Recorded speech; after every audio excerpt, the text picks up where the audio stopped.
आज हमारे साथ में मौजूद है भारतीय जनता पार्टी से नवाबगंज के विधायक डॉक्टर एमपी आर्या। डॉक्टर साहब, जानना चाहूंगा, आज 23 दिसंबर है, आज राष्ट्रीय किसान दिवस मनाया जाता है आज के दिन। आपकी सरकार ने जो किसानों से वायदे करे थे, फैक्ट्री जैसे आपके क्षेत्र में जो ओसवाल फैक्ट्री आ रही है, जो किसानों का बकाया था जी। कि वो उसका क्या हुआ?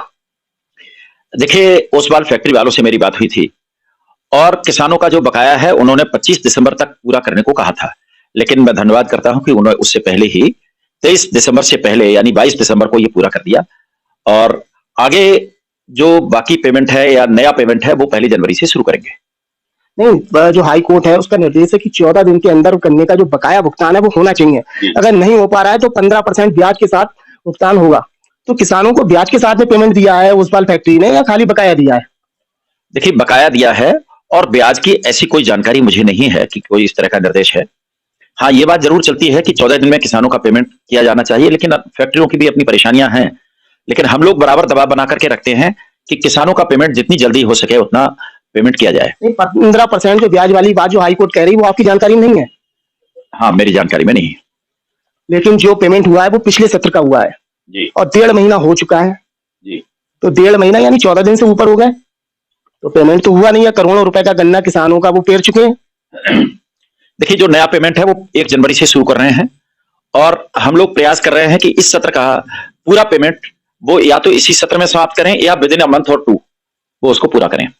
इसके अलावा डॉक्टर साहब, आपकी लगातार सोशल मीडिया पे आपके फोटो आते रहते हैं कि आप सड़कों का उद्घाटन कर रहे हैं, पुलियां बन रही हैं आपके क्षेत्र में, लेकिन जहां आप रहते हैं, जहां के आप निवासी हैं, वो नगर पालिका क्षेत्र आता है, नवाबगंज के रहने वाले हैं आप, लेकिन वहां के आप देखेंगे प्रमुख जितने भी चौराहे हैं, प्रमुख नहीं जितने भी चौराहे हैं नवाबगंज में, कहीं पर भी एक भी शौचालय नहीं है।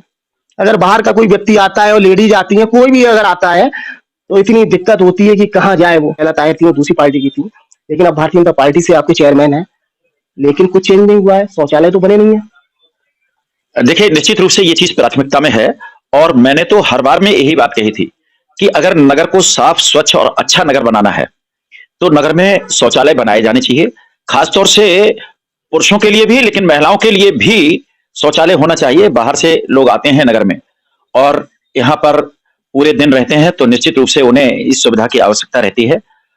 निश्चित रूप से ये काम होने वाला है, लेकिन नगर पालिका को अभी काम करते हुए 6 महीने हुए हैं, ये प्राथमिकता में है और निश्चित रूप से ये काम होने वाला है। पिछली बार मैंने गन्ना कोल्हुओं को लेकर आपसे सवाल करा था कि गन्ना के जो कोल्हू हैं वो काला धुआं फेंक रहे हैं, प्रदूषण फैल रहा है।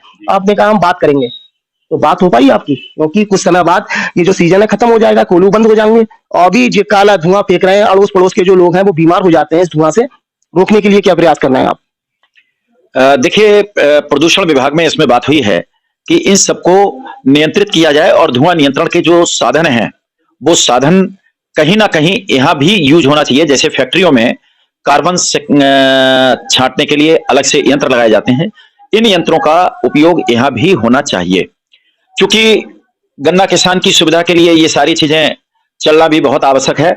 लेकिन अगर व्यवसाय करना है तो इस पूरे साधनों के साथ में लोगों को व्यवसाय करना चाहिए। मैंने प्रदूषण विभाग में बात की है, ये जरूर है कि जवाब अभी तक नहीं मिला है। लेकिन सीजन कुछ समय बाद खत्म हो जाएगा, तो क्या ऐसे ही चलता रहेगा? जब सीजन खत्म हो जाएगा उसके बाद में प्रयास होंगे उनका, ये जो भी आप बता रहे हैं वो लगाने के, क्योंकि सीजन इस समय है, अगर वो नहीं कर पा रहे हैं तो बंद होने चाहिए वो। देखिए, ये सारा सिस्टम लगाना पड़ता है, लेकिन इतनी जल्दी नहीं हो सकता। निश्चित रूप से सारे सिस्टम लगाए जाएंगे। प्रदूषण विभाग में मेरी बात भी हुई है, आज मैं उनसे जानकारी भी करूंगा। नवाबगंज में नहर वाली रोड पे काफी सरकारी जमीन पड़ी हुई है, उसको लेकर आपने कुछ सोचा है? जैसे पहले ये चर्चाएं चल रही थी वहां कृषि महाविद्यालय खुल सकता है, कुछ है प्लान दिमाग में आपके? देखिए, वो सीड प्रोडक्शन फार्म है और माननीय मुख्यमंत्री जी से मेरी बात हुई है। माननीय मुख्यमंत्री जी ने कहा है कि सीड प्रोडक्शन फार्म को डिस्टर्ब नहीं करेंगे। वहां कृषि विश्वविद्यालय बनाने की बात मैंने कही थी, लेकिन उसको उन्होंने कहा कि भाई इस फॉर्म को डिस्टर्ब करना ठीक नहीं है। डॉक्टर साहब, आप डॉक्टर हैं, नवाबगंज के प्रमुख डॉक्टरों में आपका नाम आता था, डॉक्टर एमपी आर्या, लोग पूरा मुझे लग रहा है क्षेत्र जानता है आपको, और आप विधायक भी बन गए हैं। तो आपने कुछ ऐसा सोचा है कि कोई बड़ा हॉस्पिटल जिससे लोगों के लिए सुविधाएं मिले, या जो सरकारी अस्पताल है नवाबगंज में उसमें कुछ ऐसे डॉक्टर आ जाए स्पेशल, जैसे न्यूरो के हैं या और तमाम जो गंभीर बीमारियां हैं उसको देख सकें, इस तरीका के डॉक्टर हो? क्योंकि अभी तो सर्दी जुकाम बुखार हल्का फुल्का जो कुछ बीमारी होती है उसका इलाज हो पा रहा है। विधायक आप कोई योजना में है आपका कुछ ऐसा? देखिए, फिलहाल तो जो वर्तमान अस्पताल हमारे क्षेत्र में हैं उन्हीं में सुधार के लिए मैंने पत्र अपने उप मुख्यमंत्री माननीय ब्रजेश पाठक जी को दिए हैं और बात भी की है। कुछ सुधार शुरू भी हुआ है, जैसे केवड़िया में डिजिटल एक्सरे मशीन आ गई है। अल्ट्रासाउंड जो प्रेग्नेंट लेडीज हैं उनके अल्ट्रासाउंड की सुविधा केवड़िया में अब शुरू कर दी गई है। ये सुविधाएं मेरे पत्र के बाद में ही शुरू हुई हैं, लेकिन मैंने नवाबगंज में भी कई सारी सुविधाओं के लिए और केवड़िया में कई सारी सुविधाओं के लिए पत्र लिखा हुआ है।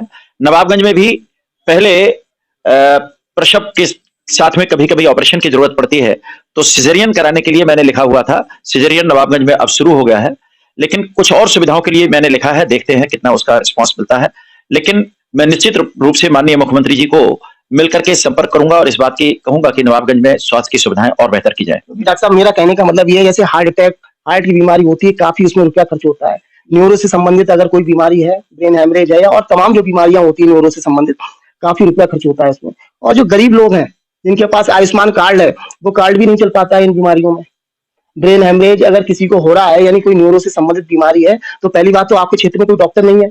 आपको ये चाहिए कि आप डॉक्टर हैं, आप इस तरीका के डॉक्टर अपने क्षेत्र में एक का हो, जो इस तरीका की जो बीमारियां अगर किसी को होती हैं तो उसका इलाज हो सके। देखिए, इसके लिए मैंने माननीय मुख्यमंत्री जी को लिखा हुआ है, लेकिन इस तरह की सुविधाएं अभी जो सरकारी अस्पताल हैं बरेली के भी, उनमें भी उपलब्ध नहीं है। और उसका कारण है कि सरकारी तंत्र में या सरकारी सिस्टम में अभी इस तरह के विशेषज्ञ डॉक्टर आना नहीं चाहते हैं। जहां तक बात है आयुष्मान कार्ड की, तो करीब करीब सभी अच्छे अस्पतालों में आयुष्मान कार्ड आज लगता है, काम करता है, और आयुष्मान से इन सारे बीमारियों के इलाज होते हैं। ब्रेन हेमरेज का भी होता है, हार्ट अटैक का भी होता है। जहां अगर नहीं होता है तो उसकी शिकायत पोर्टल पर और सीएमओ के यहाँ करना चाहिए कि ऐसे अस्पताल जो आयुष्मान कार्ड को किसी वजह से वहां पर सुविधा होते हुए भी एक्सेप्ट नहीं कर रहे हैं, तो उनकी शिकायत की जानी चाहिए। नहीं, नवाबगंज विधानसभा में जो भी हॉस्पिटल हैं, सरकारी हो या प्राइवेट हो, उसमें इस तरीका का कोई डॉक्टर नहीं मिलेगा देखने को। नवाबगंज देखिए, नवाबगंज छोटी जगह है। नवाबगंज में हमें तो मालूम है कि भाई सबसे पहले एमबीबीएस डॉक्टर के रूप में डॉक्टर गोपाल शरण जी आए थे, इसके बाद में मैं आया था, और यहाँ पर कोई अस्पताल नहीं था, कोई खून की जांच, पेशाब की जांच, एक्सरे, कोई काम नहीं होता था। धीरे धीरे सारी सुविधाएं शुरू हुई हैं। मैंने अस्पताल सबसे पहले बनाया, सबसे पहले अल्ट्रासाउंड हमने लगाया, खून की पेशाब की जांच हमने शुरू की, एक्सरे मशीन नवाबगंज में सबसे पहले हमने शुरू की। सारी सुविधाओं की शुरुआत नवाबगंज में प्राइवेट सेक्टर में ही सही, लेकिन हमने शुरुआत की। आज 6-7 अस्पताल नवाबगंज के अंदर हैं। सरकारी अस्पताल भी अब बहुत सारे काम कर रहा है, वहां भी खून की जांचें भी होती हैं, दवाइयां भी मिलती हैं, एक्सरे भी होता है। बड़ी बीमारियों के इलाज नहीं होते हैं फिलहाल।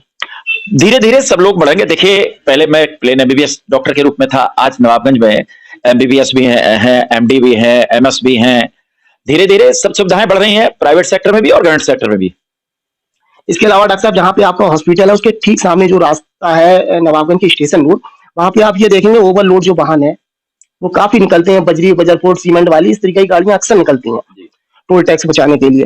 और उसी रास्ते पे तमाम विद्यालय हैं, छात्रों का आना जाना सुबह होता है, छुट्टी के समय होता है, लेकिन गाड़ियां निकलती हैं, जाम लगता है।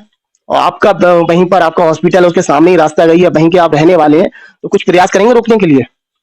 देखिए, ओवरलोड एक अलग समस्या है, लेकिन ऐसा नहीं है। टैक्स बचाने के लिए पहले आती थी गाड़ियां टोल टैक्स बचाने के लिए, लेकिन अब जब से किछा में एक टोल टैक्स लगा है, तब से बचाने की कोई बात नहीं है, क्योंकि चाहे तो भोजीपुरा वाले टोल टैक्स पर या किछा वाले टोल टैक्स पर कहीं एक जगह रसीद कटवानी होती है, इसलिए बचाने वाले अब नहीं आते हैं। ओवरलोड कुछ शॉर्टकट रास्ता भी है वहां पे ना, कुछ रास्ते ऐसे हैं कि वहां से निकाल के वो बचा लेते हैं, बचाने के प्रयास में निकालते हैं। चलो, ऐसे तो कुछ लोग चोरी करते रहते हैं, उनकी बात अलग है, लेकिन हाँ, ओवरलोड की एक समस्या है, इससे सड़कें खराब होती हैं और इसकी तरफ ध्यान दिया जा रहा है। बहुत सारी गाड़ियां, अभी मुझे याद है कि किछा पर करीब 60-70 गाड़ियां एक साथ सीज की गई थी, तो इस दिशा में काम भी चल रहा है, लेकिन फिर भी कुछ लोग नजरें बचा के निकलते हैं। टोल टैक्स से ज्यादा मुझे लग रहा है जरूरी है वहाँ के जो छात्र हैं, विद्यालय आप देखेंगे, मिशन पब्लिक स्कूल है, मेरी चिल्ड्रन है, तमाम विद्यालय उसी रास्ते पे, छोटे छोटे बच्चे निकलते हैं और जाम लगता है, ये बड़ी समस्या है। देखिए, सड़कों पर आवागमन तो किसी का भी नहीं रोका जा सकता। नहीं, बड़े ट्रक कहाँ निकल सकते हैं इस रास्ते पे? वो तो हाईवे पे चलने के लिए होते हैं, या जो लिंक रोड है, जो आम रास्ते हैं, उन पे निकलेंगे ये? देखिए, आम रास्ता नहीं है, ये भी कुर्रा कोठी से होकर के एक ओडीआर है, और इस पर भी सब तरह के वाहन चलते हैं। और थोड़े दिन में तो जब बाईपास निकलेगा, हाईवे बाईपास से होकर निकलेगा, तो मुख्य रास्ते के रूप में यही बिजोरिया रोड ही होने वाला है। वाहन सभी निकलेंगे, लेकिन सुरक्षा के इंतजाम किए जाने चाहिए। छात्रों के लिए भी उनका आवागमन इस तरह का होना चाहिए कि सुरक्षित रूप से वो बच्चे निकल सकें, किसी को किसी तरह का नुकसान ना हो, जनहानि ना हो, किसी बच्चे को चोट ना लगे। नवाबगंज का जो बहुत निकला वाला रास्ता है, उस पर पत्थर पड़ गया है, वजरफुट पड़ गया है, ठेकेदार काम छोड़ के चले गए हैं, विधायक निधि से वो काम हो रहा है, क्यों नहीं हो पा रहा है पूरा काम?